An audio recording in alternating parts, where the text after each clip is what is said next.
ये बिल्कुल ही गलत बात है, क्योंकि ये 200% जो है कि सफल हुई है। इसलिए मुख्यमंत्री जी ने अपने प्रशासन को इस काम पे नहीं लगाया था कि वो जाम क्लियर करे, उन्होंने इस काम पे लगाया था उन्हें कि उस जाम को इतना बढ़ा के रखो कि लोग वहां गांधी मैदान तक पहुंच ही नहीं पाए।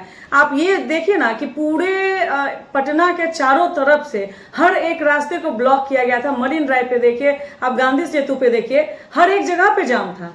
नमस्कार, मैं विनय कुशवाहा, आप देख रहे हैं ए न्यूज बिहार। हम पहुंचे हुए हैं सारण जिला के जिला मुख्यालय छपरा में।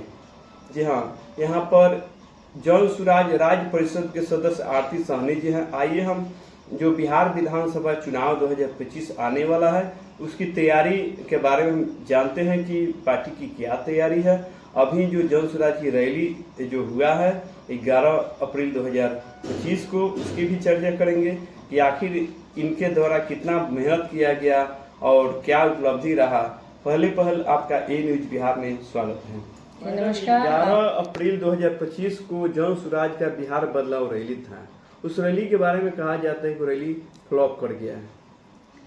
ये बिल्कुल ही गलत बात है, क्योंकि ये 200% जो है कि सफल हुई है। इसलिए सफल हुई है कि माननीय मुख्यमंत्री जी ने अपने प्रशासन को इस काम पे नहीं लगाया था कि वो जाम क्लियर करे, उन्होंने इस काम पे लगाया था उन्हें कि उस जाम को इतना बढ़ा के रखो कि लोग वहां गांधी मैदान तक पहुंच ही नहीं पाए। आप ये देखिए ना कि पूरे पटना के चारों तरफ से हर एक रास्ते को ब्लॉक किया गया था। मरीन ड्राइव पे देखिए, आप गांधी सेतु पे देखिए, हर एक जगह पे जाम था, घंटों जाम रहा है। इतनी बड़ी जाम जो है आज के डेट में एक बहुत बड़ा मिसाल बन गया है। और वो माननीय मुख्यमंत्री जी ने ये सोचा कि हम ये जाम रोक के इस सभा को जो है असफल कर देंगे, लेकिन वो ये भूल गए। इसके लिए मैंने उन्हें धन्यवाद भी दिया है अपने लाइन में कि उनकी वजह से पूरी दुनिया में ये बात फैल गई कि जन सुराज का इतना बड़ा सैलाब आखिर वहां पहुंचा, तभी तो ये जाम लगा। और घंटों जाम रहा, 7 से 8 घंटे का जाम आप कम समझते हैं, इतना बड़ा जाम रहता है, लगा था उस दिन। हर एक रास्ते पे ब्लॉकेज थी, हर एक, और पुलिस जो थी वहां पे खड़ी थी, वो केवल देख रही थी। हमने कई बार कहा कि सर आप एक बार उधर जाके थोड़ा सा साइड कराइए ना, सर एक बार उधर जाके साइड कर, लेकिन वो मुंह देख लेते थे और चुपचाप खड़े रहते थे। क्यों? क्योंकि उन्हें कहा गया था, उन्हें आदेश दिया गया था कि आपको किसी की भी जाम को हटाना नहीं है, जो जाम जैसे लगा हुआ है उसे लगे रहने दीजिए। जिनको जैसे हमारे लोग उतरे उन्होंने जाम को जाके क्लियर कराया, तब जाके मैं 1 बजे की गंगा सेतु पुल पे चढ़ी हूँ और 9 बजे गांधी मैदान पहुंची हूँ। यानी कि जाम जो था प्रशासन के द्वारा इस रैली को असफल कराने का प्रयास किया गया था। 100% ये उन्हीं का ये था, उनकी ये कारगुजारी यही थी। उन्होंने अपने प्रशासनिक सभी सैनिकों को ये कह रखा था कि किसी भी तरीके से जाम को क्लियर नहीं होने देना है, नहीं तो वो चाहते तो जाम वहाँ पे तुरंत क्लियर हो जाता। ट्रैफिक पुलिस का काम क्या होता है? जाम को क्लियर कराना, ना कि जाम को लगाए रखना। और उनका ये आदेश का, वो सरकार का आदेश था, वो पालन कर रहे थे। तो कितनी संख्या में, मैंने कि जाम के बावजूद उस रैली में कितनी संख्या में आप लोग पहुंचे हैं? सैकड़ों, क्या बोले, हजारों की संख्या में हम लोग पहुंचे थे वहां पे पहुंचे। ठीक है, हम लोग जब पहुंचे वहां सभा खत्म हो गई थी, लेकिन हमने ठान लिया था कि हमें गांधी मैदान तक पहुंचना है, तो पहुंचना है। मैं पहुंची थी वहां। 2025 की आपकी पार्टी की क्या तैयारी है सारण जिला में? बिल्कुल 10 विधानसभा में जो है यहाँ पे प्रत्याशी उतारे जाएंगे और सभी विधानसभाओं में पूरी जोर शोर से तैयारी चल रही है। सभी प्रत्याशी जो हैं जी जान लगा के अपनी मेहनत कर रहे हैं और जमीनी स्तर पे लोगों के साथ जुड़ रहे हैं, उन्हें कन्विंस कर रहे हैं, है ना, और उनसे बातें हो रही हैं। अब ये तो निश्चित है कि 10 विधानसभा पे प्रत्याशी आएंगे जन सुराज का। चूंकि 243 सीट उनको चाहिए, तो 243 सीटों पे तो प्रत्याशी अपने उतारे ही हैं, जिसमें से 40 सीट जो है महिलाओं के लिए आरक्षित रखा है उन्होंने। तो महिलाओं को भी कई जगह पे मौका मिल रहा है। तो यह सारण जिला में कितना सीट मिलेगा मैडम? 100% 10 सीट पे मिलेगा। मैंने कि महिलाओं को कितनी भागीदारी मिलेगा? महिलाओं को जैसा कि कहा गया है कि एक लोकसभा में कम से कम 2 महिला को मिलना चाहिए, एक विधानसभा में 2 महिलाओं को मिलना चाहिए। तो अब वो जाति विशेष की बात होगी तो अति पिछड़ा से भी देना उनका ये है और अन्य वर्ग में भी देना है।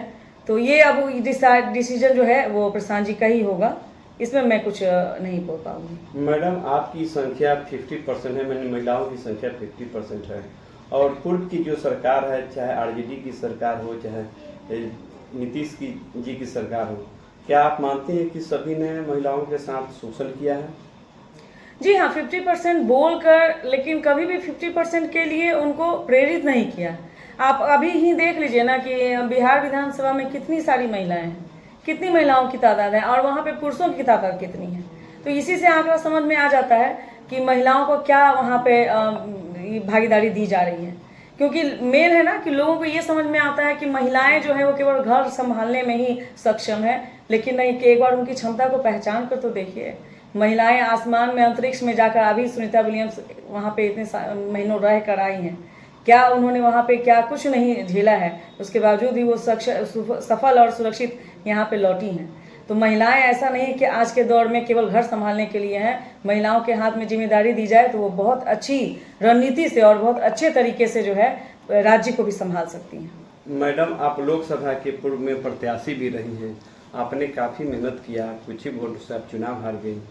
इस बार जो लोकसभा का जो चुनाव होने वाला है, आगामी जो लोकसभा का चुनाव होगा, क्या उसकी किस तरह की तैयारी होगा? क्या आप प्रधान जी जिम्मेवारी देंगे तो आप निभाइएगा? जी हाँ, मैं लोकसभा का चुनाव ही लड़ूंगी, और लोकसभा चुनाव में प्रशांत जी अगर मुझे मौका देंगे तो निश्चित तौर पे मैं चुनाव लड़ूंगी, और उसकी तैयारी मैं अभी से ही कर रही हूँ। लोगों के बीच जा रही हूँ, अपनी बातें भी रख रही हूँ, पार्टी की बातें भी रख रही हूँ, और लोगों के बीच में मुझे फीडबैक भी अच्छा मिल रहा है। लोग मुझे सपोर्ट करने को तैयार भी हैं। मैडम, यह जो सारण लोकसभा सीट है, यहाँ पर पूर्व केंद्रीय मंत्री भाजपा के प्रत्याशी हैं, और यहाँ पर जो बिहार के दो पूर्व मुख्यमंत्री हैं, उनकी पुत्री प्रत्याशी रही हैं पिछले बार। फिर इसके बाद में लगता है कि अगला जो चुनाव होगा उसमें भी उसी परिवार का कोई ना कोई सदस्य होगा, तो इतनी बड़ी चुनौती आप कैसे स्वीकार कीजिएगा? देखिए, जैसा कि कहा जाता है सारण में या तो यादव या तो राजपूत, दूसरे किसी जाति के लिए यहाँ पे कोई जगह ही नहीं है। ऐसी मानसिकता लोगों की बनी हुई है, और मेरे अंदर ये बात है कि मुझे जिस चीज़ में चैलेंज मिलता है ना, मैं उसी चीज़ को करती हूँ। आज तक मैंने वही काम किया है जिसके लिए लोगों ने मुझे कहा है कि ये तुमसे नहीं हो पाएगा, और मैं वो की हूँ और मैं उसको हासिल भी की हूँ। तो इस बार मैं निश्चित तौर पे मैं लगूंगी, और इस बार मुझे पूरी उम्मीद है कि मैं इस बार अपने आप को साबित करके दिखाऊंगी कि केवल यहाँ पे यादव और राजपूत के लिए सीट नहीं है, अन्य लोगों के लिए भी सीटें हैं, और अन्य लोग भी जीत सकते हैं। बहुत बहुत धन्यवाद।